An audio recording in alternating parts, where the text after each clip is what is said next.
Partner, may nakabisto si Ay kanasarong ina na may pigsasapar na helang. Uli kay ni nadidipisilan man siya, nagampanan ang papel niya bilang sarong ilaw ng tahanan. Para sa karaman nindo mga kaaksyon, dalanon tayo ni. Nanay, inay at mama. Ilan lamang yan sa mga tawag sa ilaw ng tahanan. Madami rin ang nagsasabi na ang pagiging ilaw ng tahanan ang pinakamahirap. Ngunit, pinakamahalagang papel na ginagampanan sa loob ng tahanan. Ngunit, paano kung dahan-dahang humihina ang liwanag ng ilaw? Ano nga ba ang epekto nito sa isang masayang pamilya? Sa Bakakay Albay, nakilala namin ang 31 taong gulang na ilaw ng tahanan na si Janice Rizare na mayroong sakit na breast cancer. Maghapong nakahiga, hirap kumilos at nanghihina. Kwento ni Nanay Janice, noong Nobyembre nakaraang taon, nung malaman niya na siya ay mayroong breast cancer. Dagdag pasakit rin sa kanya ang kirot ng kanyang likod. Napansin rin namin na may kalakihan ang tiyan nito. Bukod pala sa may breast cancer ay buntis din siya ngayon, kaya mas lalo siyang nababahala. Sige ko na lang ang pray kasi grabe ang ano niya. Grabe yung galaw niya, sumasakit siya. Kukusugan ko pa ang buot ko para sa mga aki ko. Tapos saradayutan pa nga ng mga aki ko. May mga pagkakataon rin na hindi niya maiwasang maiyak at malungkot dahil sa kanyang kalagayan. Nakagawian niya kasi na araw-araw niya nakakasama ang kanyang 2 anak. Sobrang hirap po kasi ang liliit pa ng mga anak ko. Tapos super ano talaga ako sa kanila, caring. Tapos di ko na magibong magkarawat kami. Dahil ako makahirong maray. Ultimo pagpupok ko. Si Agum ko ang naguhugas sa kuya ta. Dahil ko na maabot. Kaya sobrang difícil dahil ko i-expect na tawanan ako kay Araw kay ning hilang. Marami ring klase ng gamot ang iniinom niya. Kaya hiling niya sa Action Co Center na mabigyan siya ng asistensya medikal. Sa Sarong daw po, 486 ang iniinom kong gamot. Di ko alam kung saan kami kukuha noon.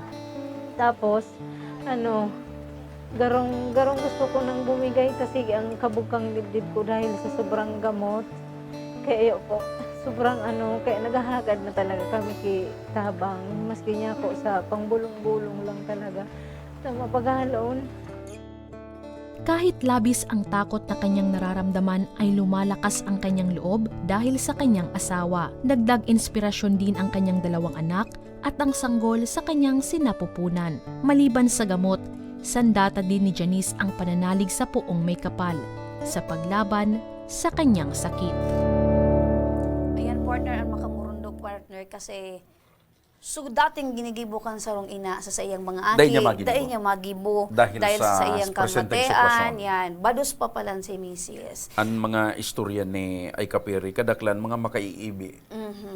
Itong mga talagang maantigan sa imong puso. Mga kaaksyon, kay bantang mo niya na pagkahapon, ang agum mismo ni Janice na si Miguelito. Maray na pagkahapon po, kuya. Magandang hapon po. Apo, na papaibi si kuya partner. Siya talaga ang nagsasakripisyo para sa iyang agong. Manoy Miguelito, ilang pirang bulan na po or pirang taon na naarog kayo na yung sitwasyon? Kumpisa po ito nung mga March yata. Nung last isang taon?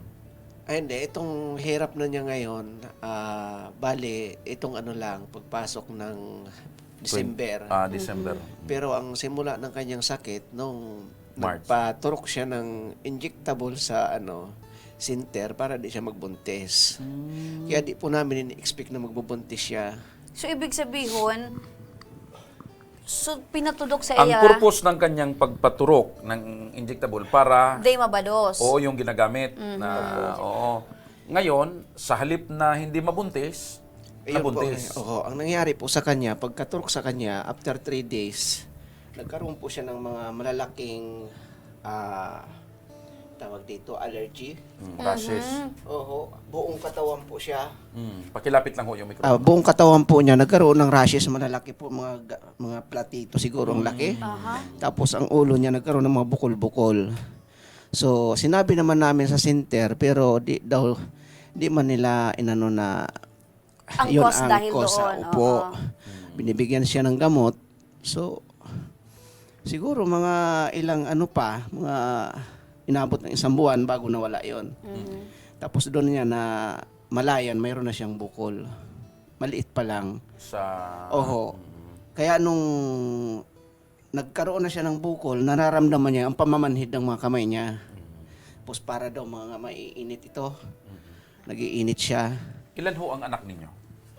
Bali po, dalawa. Sa ngayon. Oho. Ilang taong gulang na ho?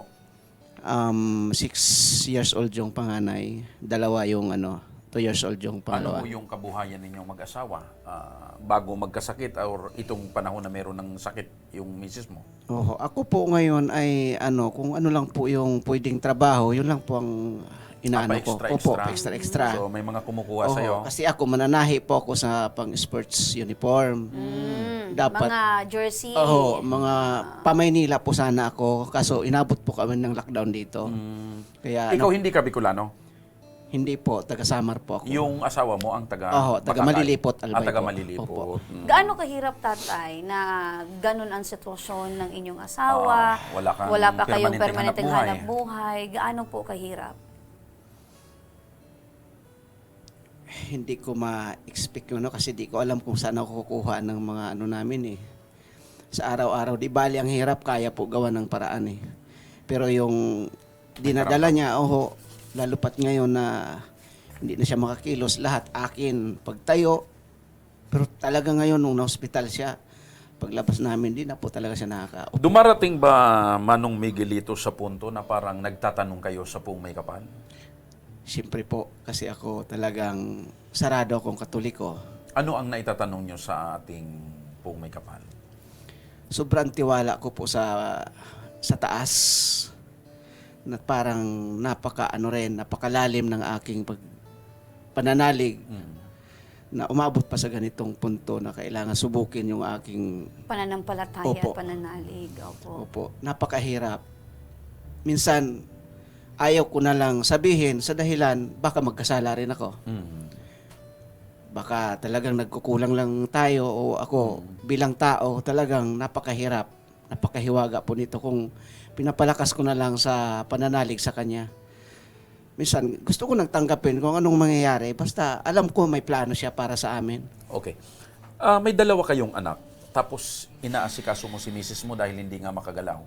Paano yung mga anak? Sino nag-aasikaso? Akin po lahat. Pero nung na-hospital po siya nung 23, may kapitbahay po kaming Tumulong. dalagita. Yun ang nag-asikaso. Opo, yun po ang Pero nag-asikaso ang sa bilib dalawa. naman ako sa iyo, Manong Miguelito, kumbaga dalisay ang iyong pag-ibig at pagmamahal sa iyong misis. Opo. Hindi mo iniiwan sa panahon na kailangan ka talaga. That is what you call partner for better or for Kasi worse, merong mga for insidente, sickness partner. and in health. May mga insidente na napapakinggan natin at nababasa natin, nangyayari na pag medyo yung isang Mahina partner, na. may problema na biglang nawawala yung... Pero sa sa'yo, sitwasyon na to, siya ang nagpapalakas siya kay nag- misis. Siya ang kapit talaga. Andito po kayo, tatay, sa Action Co Center. Ano po yung pangangailangan at, At may ano po, may tutulong paglilingkod namin. ng Action Co Center? Sa ngayon na talagang sa gamot talaga kami nahihirapan. Kung kahit paano na meron din mga nagpapadala sa amin nung nasa ospital, hindi sapat. Lalo pat dire-diretso ang ang gamutan hanggang matapos ang chemo niya. Kasi dapat yan naka-schedule po ng operation nung December pa po. Pero nagkaroon ng na naman ang COVID sa BRTTH. Naon siya, may. Opo. Okay. Kaya mabilis po yung pangyayari na bigla siyang nagkaganyan, nanakit na yung likod niya hanggang sa isinugod ko. Hindi na po talaga siya, naninigas po ito. Okay. Tagiliran niya. Tama-tama. Speaking of BRTTH partner, andito si Miss LB Sidenio. Oo, ang kuwan ko lang kasi nalilito ako digdi kay Congresswoman LB kung siya ba ay isang doktor, O, health worker o yung social worker. andyan na sa Pero lahat kanya yan lahat. dala niya, Oo, lahat. yan ang pig-upod partner na multitasking. Oo, jack of siya? all trades, One sinisay ko yan woman eh. man. Ay, one one-woman team. Okay, Manay LB, maray na hapon po sa imo. May nahapon po. Si Manay LB kan action ako Bicol Party List sa Kamalasakit Center. Ayan. Manay Nanay LB, LB, nadangog mo mo tabi, ano ang maipaglilingkod natin at maitatabang ta sa iya? Ini po in Tagalog pala siya. Tagalog siya, Child B. Kuya, si ate po, kailan ang operasyon? Hindi pa po, hinold po yan ngayon sa dahilan, ikikimo na muna po siya. Kailan po siya Kilapit lang po. kailan po ang chemo niya? Manoy Miguelito pakilapit lang. Ang next chemo niya sa 10 po. Pizza Ngayong cheese. March 10. Opo.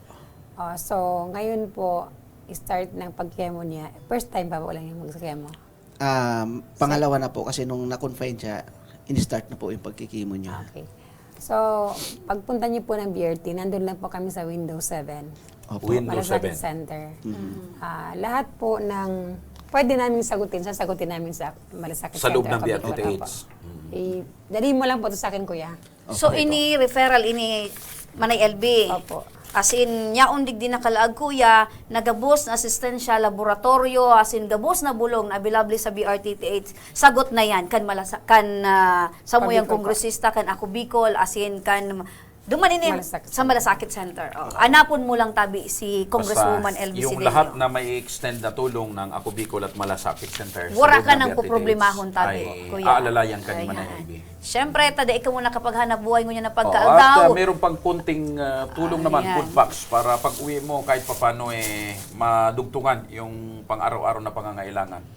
Ano ang namamatayan mo ngunyan, kuya? Napapikit ka po. Ano yan? Nagpapasalamat ka sa mahal na Diyos. Ano ang masasabi ninyo?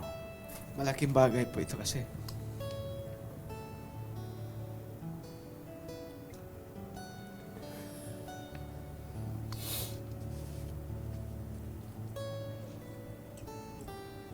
Hindi ko po alam talaga kung Saan mo kakayanin pupunta? ko kasi.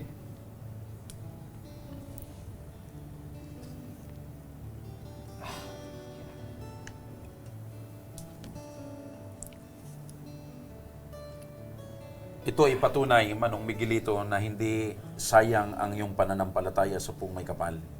Binibigyan ka ng giyan ng ating Pung May Kapal para makuha mo ang tamang daan at tamang landas kung sino ang maaaring makatulong sa iyo. At itinuro ka nga dito sa Action Ko Center sa tulong naman ng Malasakit Center at Ako Bicol ni Manang LB. Opo, sir. Maraming salamat po. May mensahe ka sa iyong asawa, tabi, kuya. Sana lang, palakas pa siya. Labanan niya. Naramdaman niya. Sobra po kasi yung pagkahansoon niya sa mga anak niya. Pagkatrabaho sa kahit anong pagod talagang ginagawa niya. Kaya sa ngayon, hindi na siya makapaniwala na hindi niya na nagagawa yung pang-araw-araw niyang gawain sa bahay. Basta palakasin mo lang ang iyong loob. Sa'yo Manong po Miguelito. kumukuha ng Kasi lakas ang iyong ikaw ngayon asawa. ang pinakasentro ng buong pamilya.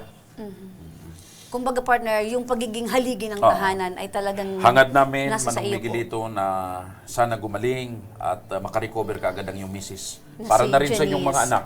Salamat po, sir. Lakasan mo ang loob mo, tatay, at sa iyo po, Ma'am Kapit lang, Janice. kapit lang. Naiiyak partner ng ating mga dito sa loob.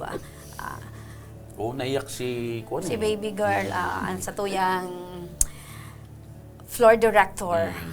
Mga ka-aksyon, Hindi, ganun talaga. Mararamdaman mo kasi yung nakita niya partner, damang-damay ang tunay na pagmamahal ni kuya sa kanyang asawa. Oo, alam mo, importante yun, partner. Kasi kung hindi, nako, mas malaking problema yun. Sige tatay, laban lang ha. Palakasin Maraming mo salamat lang. sa iyo, Manay Ate LB. Maraming LB. salamat po. Ikaw, Manay LB, mag-ingat ka lagi, palakasin mo lagi ang iyong katawan at ang iyong loob. Marami kasi pa ang umaasa sa iyo. Maraming umaasa sa iyo. Nakita ko kanina sa Facebook, pati yung mga baboy mo doon sa Kamano. Oo, umaasa sa iyo. Sabi tuwing ba daw, umaga. papakainin na ng amo ang kanyang mga alaga.